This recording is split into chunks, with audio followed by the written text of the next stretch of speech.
Alright, bismillah. Daging dengan dia punya side sekali. Siap, 1000 dia. Tak sampai. Ni Behemoth punya platter. Kita ada 200 gram brisket. Brisket besar, jiggly. 200 gram bang 200 gram. Ni bagian apa bagi ni bang? Yang ini kita point end dia berlemak sikit.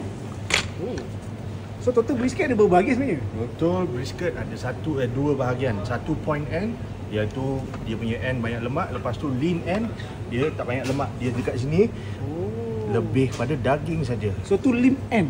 Ni lean. Water punya chicken. Ini kita smoke 2 jam. 2 jam. Kalau beli ayam saja boleh kan? Boleh. Baik punya. Punya lamb rib ni manis. Daging dia manis. Untuk set Behemoth ni macam ni boleh custom ke? Kita nak tukar rib ke tempat lain ke? Kita boleh customkan. Boleh tambah sausage, boleh tambah sausage kita, boleh tambah dengan kita punya boleh tambah lebih brisket kalau nak. Garam. Nampak dia punya besar macam mana? Besar dia bang. Dia kita jual based on the weight of it. Tengok dia punya lembut dia macam mana. Lembut dia macam mana? Ni. Berapa jam masak ni? Ya, ini masak 14 jam. 14 jam Ambil tu. Kita ada chicken wings. Yang ini pun kita smoke sekali.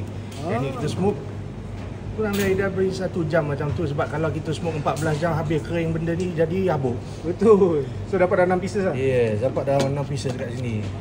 And then kita letak jus yang nampak tadi kat dalam foil tu. Ni dia? Jus dia kita taruh di atas.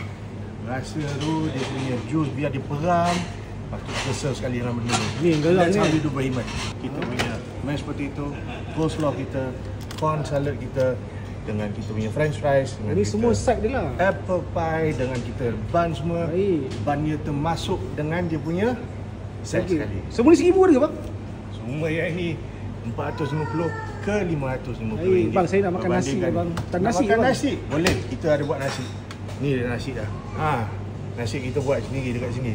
Nama dia apa ni?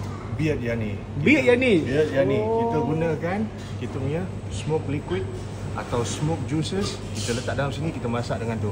Jadi ini pun ada rasa barbecue dia. Silakan. Bismillah. Terima kasih.